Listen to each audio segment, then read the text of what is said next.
Notre nation ne sera plus un Congo de la division, de la haine ou du tribalisme. OVD a les caca à chaque instant pour vérifier comment est-ce que nous allons salir.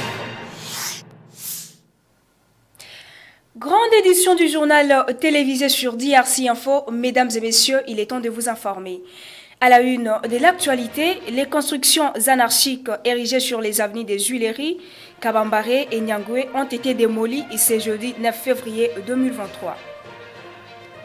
Un présumé ADF a été arrêté mercredi 8 février 2023 à Nitouri avec des armes, des machettes et autres effets militaires. Les détails dans un instant. Et en sport, les Saint-Éloi Lupopo, les TP Mazembe et les Desampe vont jouer ce week-end leur première journée en phase des poules de la CAF. L'opération Coup de poing, lancée par le gouverneur de la ville-province de Kinshasa, Gentini Ngobilambaka, poursuit son bonhomme de chemin. Ce jeudi 9 février 2023, ils ont procédé à la démolition des constructions anarchiques, des terrasses, immeubles des privés et des marchés pirates érigés sur les avenues des Huileries, Kabambaré et Nyangwe, situés dans les communes de Kinshasa et Lingwala. Dans le but de moderniser les ports des Kinkole pêcheurs et lancer le projet Aquacole, toutes les constructions anarchiques situées à ces ports sont en train d'être démolies. Cette instruction vient du président de la République Félix-Antoine Tshisekedi lors de sa descente sur terrain. C'était en mars 2021. Georges Mapoko et Dieudonné Mouzika. Pour réduire le taux de chômage, quels sont les avantages, Le port des pêcheurs de Kinkole subit un coup de balai. Toutes les constructions anarchiques qui encombraient les lieux sont démolies. Cela fait suite à l'instruction que le chef de l'État, Félix-Antoine Tshisekedi Tshilombo, avait donnée au gouverneur de la ville de Kinshasa lors de sa descente du 7 mars 2021 à Kinkole pour échanger avec les pêcheurs. 2 ans après, cette parole se matérialise grâce au nouveau mécanisme pris par la présidence de la République en vue d'accompagner et de faire exécuter toutes les décisions du premier des citoyens au bénéfice des millions de Congolais. C'est ainsi que ce mécanisme est venu en appui au collectif des techniciens pêcheurs pour nettoyer cette zone de frayeur pour enfin lancer le projet Aquacole, comme l'explique Nkei Lokassa Floribert. Lelo à travers appui à la présidence de la République pour matérialiser maloba ya chef de l'État à solo la qui n'a pas pêché à on a Kinkole ya kolesa mboka na biso mobimba mbisi ya mai à travers ba pêcher nde omoni tozo sala la démolition pour toi batonga port na ba bongsa port na ba norme de façon que zone de frères auto la kisaki chef de l'État a on a sima bon mona yango to banda déjà nini projet à élevage à ba poisson en cage yango déjà tozo sala la démolition à l'entretemps ceux que baluki na sima ozomona tozo sa fait désherbage pour to bongisa zone de frères de façon que production et to banda déjà élevage à ba poisson na élevage en cage zone de frères na ko expliquer en langage clair eza lokola maternité à mbisi na si a tozo na mois de février vers mois de septembre, octobre, novembre, décembre ezalaka saison fleuve mataka mai soki mati mai etondaka na zone de frayera alors mbisi période wana ekotaka maki bakotaka na zone de fraye mpona kobota soki baboti lokwa tokomi na mois de janvier février mars mbisi wana ekobima alors zamba wana nyonso eza lokwa maternité ya mbisi yango tobengi yango na terme technique ya pêche zone de frayere. À en croire les exécutants de cette décision, la population des Guerpi dans cet endroit aura un espace aménagé après réfection de ce port pour poursuivre leurs activités commerciales. Ce port qui se veut aussi un port frontalier entre la RDC et le Congo-Brazzaville à travers le fleuve Congo mérite de répondre aux conditions sécuritaires et commerciales acceptables.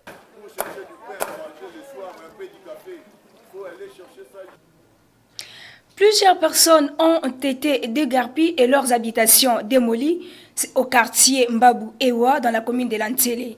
À la base, un jugement rendu par les tribunaux des grandes instances de Kinshasa, Kinkole. Cette population essoufflée et sollicite les secours du magistrat suprême. Georges Mapoko et Dieudonné Mouzika. Ces hommes, femmes et enfants, actuellement sans abri, passent la nuit à la Belle Étoile. La cause, ils ont été déguerpis de leur habitation qui, pour certains, sont démolis. Nous sommes au quartier Mbabou Ewa, non loin du mausolée du feu Dr Etienne Tshisekedi wa Mulumba. Selon nos sources, il s'agit de l'exécution d'un jugement rendu par le tribunal des grandes instances de Kinshasa à Kinkole en 2021, attribuant cette concession à M. Etambe Mbunga Christian au détriment de toutes ces familles qui pourtant disposent aussi de leurs documents prouvant leur propriété parcellaire comme il les déclare. Le 3 décembre, sans préavis. Donc la police est sans préavis. Attends quoi qu'on foute là, va sa préavis. Mais biso va pesa biso préavis, te ba bengana biso lokwa ba taba lokwa ba ngulu. On dirait toza penza ba congolais te. Alors lelo ndenge toye awa, ba terrain na biso, tozo réclamer yango. Eza terrain mutu te neti bato bateke la biso Kabeya asoma na 1963 na mutu oyo ya 1990 ese bakokani toza na bamikanda nyoso kadastre nyoso toza teke o toza na problème te ya eko boto la biso po baza na mbongo po baza bato ya makasi biso toza na mbongo te. Alors biso tolela ka président tolela président tolela ba député na biso ya changu to vota bango pona nini pona ni bazotika biso boye batika biso te toza libanda tolala libanda ndenge naza boye naza mobola naza mozwi te nake koluka mbongo na plateau ya bateke nake kosala bilanga mpo nazwa mbongo wana nazwi mbongo nalobi nakoki kofutela te nakomi mokolo nazala na place na nga moko ya kovanda yango naye koluka place oyo na vandi nasi natongi ndako esili ndako nanga esili nasi na kote bapolisi baye balobi bima nga nalobi nakobima te balobi oza lisusu na place awo te bima président Tshisekedi nde moto atindi biso te tobimisa bino yo président oza papa ya biso ata naza mokolo kasi yo oza papa na biso obota biso te kasi oza papa lokola oza mokonzi ya mboka yango naye kolele epai na yo oyokelanga nabimi ndenge naza boye nalalaka libanda malimi nyonso ya libanda ezotutana ezotoyo ndenge nini okolia okolala ndenge nini naza libanda naza na esika ya kolala te sikoyo na ansi na nga oyo ndenge babimisinga bapesinga eloko te naza kaka ndenge naza boye. Pourtant, dans ces conflits opposants, M. Etambe Mbunga Christian au chef coutumier Ewa Nka Mbabou, ce dernier n'aurait jamais été entendu par le tribunal pour présenter ses moyens de défense. En même temps, rien n'indique avec précision irréfutable les lieux et ses limites exactes pour prouver à suffisance que la concession réclamée par M. Etambe Christian est celle là où les personnes ont été mises dehors par les éléments de la police sans avertissement préalable et causant des dégâts matériels énormes comme l'ont témoigné les déguerpis.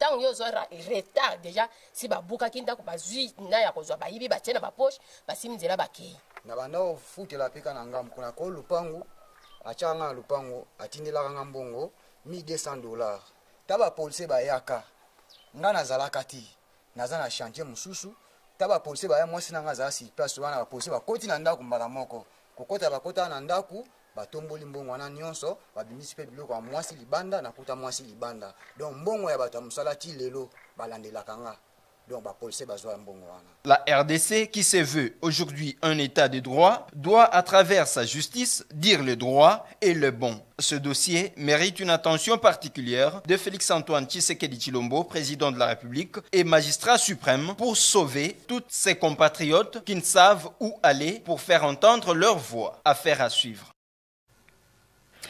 Le président de l'Assemblée nationale, Christophe Mbosso, a tenu une réunion avec les ministres de la Défense et les responsables des forces armées de la République démocratique du Congo, mardi 8 février 2023. Au centre de leurs échanges, la situation sécuritaire dans l'est de la République démocratique du Congo et la présence des forces régionales de l'IAC qui, jusque-là, n'apportent aucune solution. Alain Goma pour les commentaires.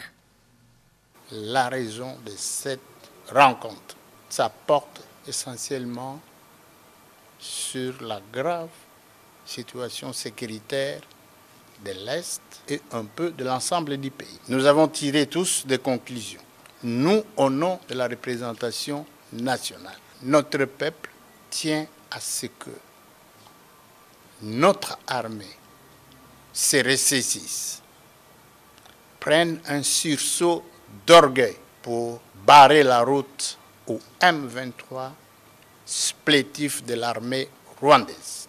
Ensuite, nous avons demandé au chef d'état-major des forces armées et au ministre de la Défense de prendre des dispositions urgentes que requiert la gravité de la situation à l'est du pays, en prenant des dispositifs utiles pour que les éléments des forces armées envoyés au front ou d'autres barrent définitivement la route au M23 et à l'armée rwandaise. Par ces dispositifs, nous avons dit beaucoup de choses. Et nous allons y veiller. En même temps, nous prendrons contact avec le commandant suprême des forces armées pour faire rapport de nos entretiens et présenter des propositions au nom de la représentation nationale. S'agissant des forces régionales, il en a été cas.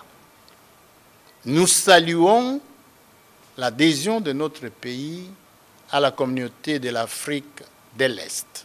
La configuration géographique de notre pays exige que nous puissions adhérer à beaucoup d'organisations sous-régionales. La sécurité de notre pays en dépend. Cependant, s'agissant des forces régionales qui se trouvent à Goma, nous, au nom de la représentation nationale,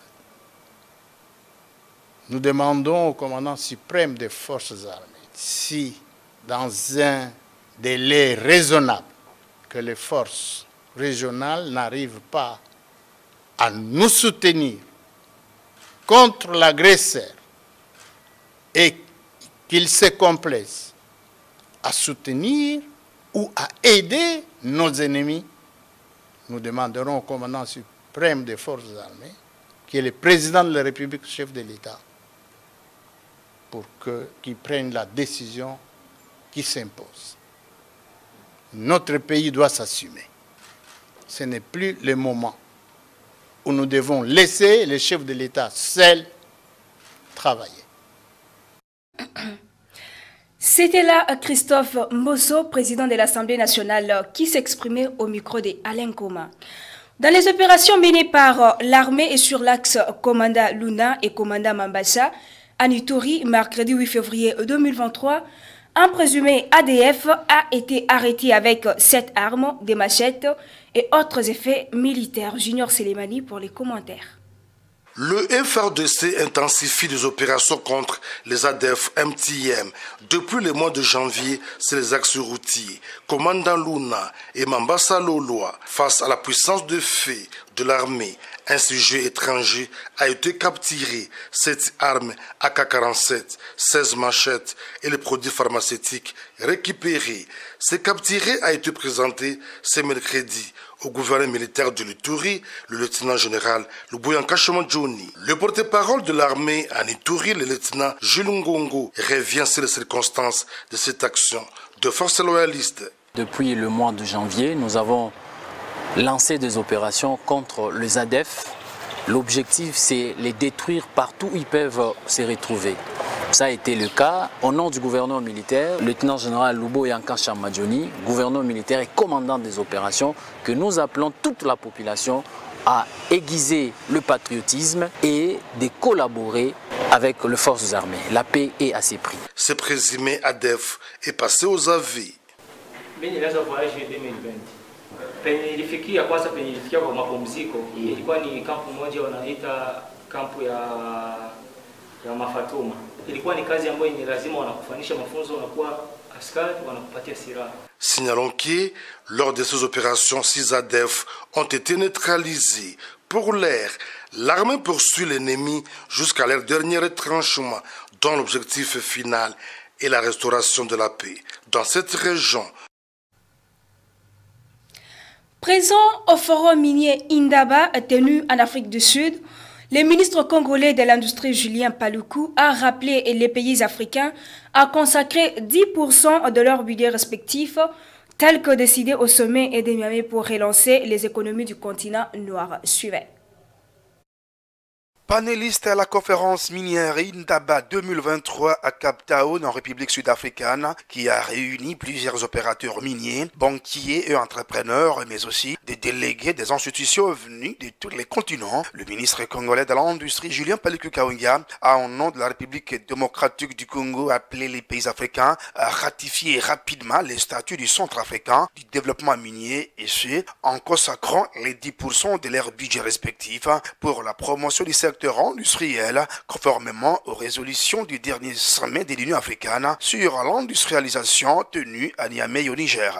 Les chefs d'État ont tracé une vision minière qui a comme axe principal la transformation locale de nos ressources minières. Et c'est donc le Centre africain de développement minier qui est chargé de mettre en œuvre cette vision-là.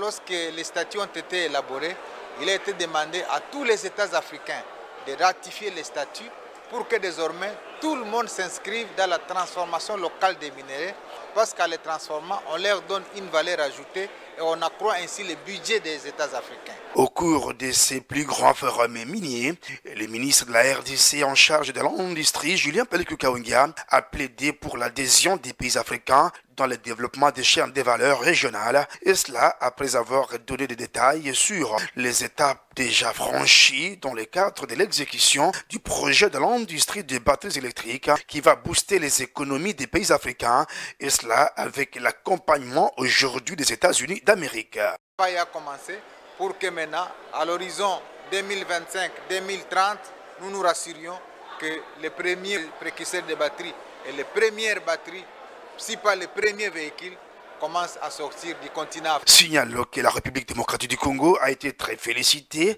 pour cette initiative qui découle du DRC Afrique Business Forum tenu à Kinshasa. L'Office congolais de contrôle de la province du Kasaï central aura dans un bref délai un laboratoire moderne pour tester tout produit avant sa circulation dans la province. L'annonce est du directeur général de l'OCC, Chimanga Mutombo. Images et commentaires. Dans ma suite, j'étais accompagné des techniciens pour faire l'étude de faisabilité en vue de construire un laboratoire moderne, de sorte que, conformément à la mission de l'OCC, de pouvoir analyser tout ce qui va entrer dans la province. Et non seulement pour la province, comme vous le savez bien, dès que quelque chose entre dans le pays, il y a lié à partir de Kananga, ça peut arriver en Bujumaï, ça peut arriver dans le grand cas Katanga, ça peut aller au Maniema. C'est dans ce sens-là que j'étais venu. Je me suis entretenu avec tous les agents. Nous avons analysé les problèmes sur tous les aspects. Les ressources matérielles, le personnel, la logistique. Et nous avons pu dégager certaines faiblesses et certains points forts. Nous vous demandons de faire confiance à l'OCC. Faire confiance à l'OCC, c'est accepter de prélever les échantillons, accepter d'être en ordre avec les recommandations de l'État, de sorte que quand on prélève, on fait les analyses, on sait vous dire ce que vous mangez est conforme ou n'est pas conforme. Ce que vous utilisez est conforme ou n'est pas conforme. Et n'hésitez pas, même pour les transactions locales, n'hésitez pas en aucun instant de venir avec les produits que vous avez, que ce soit alimentaire, que ce soit les produits de construction, vers l'OCC pour qu'on puisse vous dire que vous êtes en train d'utiliser quelque chose de qualité ou pas. Dans le but d'éclairer les ménages et la population de la ville de Inongo, la Société nationale d'électricité de la province du Mai-Ndombe a réceptionné mercredi 8 février 2023 35 tonnes de matériel électrique. Les détails dans cet élément. Le deuxième lot de 35 tonnes de matériel électrique réceptionné à Inongo pour éclairage public sous l'impulsion du gouverneur de province. Dans le souci d'éclairer le ménage de la population du Mai-Ndombe en général et ceux de la ville d'Inongo en particulier, les responsables de la Société nationale d'électricité SNEL en sigle ont réceptionné ce week-end 35 tonnes de matériel électrique pour achever les travaux qui avaient été déjà amorcés il y a quelques temps passés. Cependant, le premier lot de 45 tonnes réceptionné bien avant avait servi à alimenter plusieurs quartiers de la commune d'Mpongonzoli. Mais avec la détermination de son excellence Madame Rita Bola, gouverneur de province, qui s'inscrit dans la logique de l'éclairage pour tous, le deuxième lot qui est arrivé va servir absolument à l'achèvement des travaux dans d'autres quartiers. Je suis partenaire du gouverneur de la province de Mai-Ndombe. Na 100 jours naye, oya kotaki depuis investiture naye, atindaki nanu 45 tonnes au bomonaki ya biloko et yaki ya ba poto ya ba touré banini. Lelo toye na 35 tonnes pona ko silisa misala nyonso tu esengeli po esala na likwangola Mumbilanga Mpolo. Loto e nango ezali lo ekobanda 12 tinko tentika la pote mange na projet ya gouverneur ya province na biso Mama Rita Bola T8 oyo ke alingi mboka na e se développer rapide. Yango nazo senga na bato ya Inongo. Mwasi soka boti mwana tambolaka mbala moko te. Mwana avandaka angolumaka atambolaka. Lelo momoni na 100 jours ya pamba kura SNEL le ye na Inongo. Oyo kopelisa Inongo mobimba. Na ye na ba câble ni, na ye na ba câble torsade, na ye ba câble MT, na ye ba câble à lac, na ye na ba isolateur, la pandeur pour na SNEL. Oyo mama asengaki po etalobi na mandat na ye Inongo kotika la simate. Il faut Inongo et avancer liboso. Par ailleurs, ici est de signaler que notre lot important de matériel est incessamment attendu à Inongo pour la finalisation des travaux. Droit minier et des hydrocarbures à l'aune des dernières réformes. C'est l'ouvrage publié par le professeur Grégoire Bakandia pour enrichir les secteurs miniers et des hydrocarbures en République démocratique du Congo. C'est le vice-premier ministre de l'Intérieur Daniel Asselo qui l'a baptisé et suivait. La cérémonie de vernissage a eu lieu mercredi 8 février 2023 dans la salle de conférence de la paroisse Notre-Dame de Fatima à Kinshasa où le livre a été porté sur fond baptismaux par le vice-premier ministre de l'Intérieur Daniel Asselo Okito en présence de plusieurs autorités politico-administratives et quelques invités des marques. Cet ouvrage de 341 pages préfacé par le professeur Jacqueline Morand se veut un guide législatif et juridique des régulations dans les secteurs miniers et des hydrocarbures en Afrique centrale. Daniel Asselo a par la suite rendu un hommage vibrant à celui qu'il considère des mentors scientifiques, le professeur Grégoire Bakandeja. C'était là le vernissage du livre du professeur Grégoire Bakandeja. Parlons sport à présent, les Congolais engagés aux interclubs de la CAF, les Saint-Éloi Lupopo, les TP Mazembe et les Desampe jouent ce week-end leur première journée en phase des poules de la Coupe de la Confédération africaine de football. Les détails avec Eflek Fumunani. Ce week-end du 11 au 12 février, les stades africains vont vibrer au rythme des interclubs de la CAF, dont les 3 clubs congolais engagés dans cette compétition en l'occurrence, donc le Motema Pembe, les tout-puissants Mazembe et les Saint-Éloi Lupopo entrent en lice en phase des poules de la Coupe de la Confédération africaine de football. Au programme, le tout-puissant Mazembe joue face au Real Bamako de Mali à Lubumbashi dans son stade Kama City ce samedi à 15h. Les Banadora et le Motema Pembe découdent à l'extérieur à Yamoussoukro, c'est 13 février en Côte d'Ivoire contre l'ASEC Mimosa. Et les Bleus jaunes du Haut-Katanga match IMC Alger ce dimanche 13 février en Algérie. Rappelons que c'est la toute première fois que les équipes de la RDC sont engagées en phase des poules de la Coupe de la Confédération africaine de football. Selon les derniers bilans officiels rendus publics au mercredi 8 février 2023, le séisme qui a frappé lundi dernier la Turquie et la Syrie s'élève à plus de 11 200 morts. Plus de détails avec Christelle Guenda. Selon le président turc Recep Tayyip, qui s'est rendu dans la ville épicentre du tremblement de terre, le nombre de morts dans son pays a atteint 8574. En Turquie, de nombreuses personnes ont de nouveau dormi sous des températures glaciales, dans leur voiture ou dans la rue, craignant de retourner dans les bâtiments qui ont été secoués par un séisme de magnitude 7.8 lundi 6 février 2023 avant l'aube. Désigné le plus meurtrier du pays depuis 1999, ce séisme a été suivi de dizaines de répliques, dont l'une de magnitude 7.7. Du côté de la Syrie, dans des zones tenues par le gouvernement, le nombre de morts est revu à 1250 selon les ministres syriens de la Santé et le nombre de blessés à 2054. Il s'est de signaler que lors d'une conférence de presse, le chargé de la gestion des crises a officiellement sollicité l'aide de l'Union européenne pour les secours. Mesdames et messieurs, c'est par ici que nous mettons fin à ce journal. Place au rappel des titres. Les constructions anarchiques érigées sur les avenues des Huileries, Kabambaré et Nyangwe ont été démolies ce jeudi 9 février 2023. Un présumé ADF a été arrêté mercredi 8 février 2023 à Nitouri avec des armes, des machettes et autres effets militaires. Et en sport, les Saint-Éloi Lupopo, les TP Mazembe et les DSMP vont jouer ce week-end leur première journée en phase des poules de la CAF. Merci à vous tous de nous avoir suivis. Restez bien branchés pour la suite de nos programmes. Au revoir.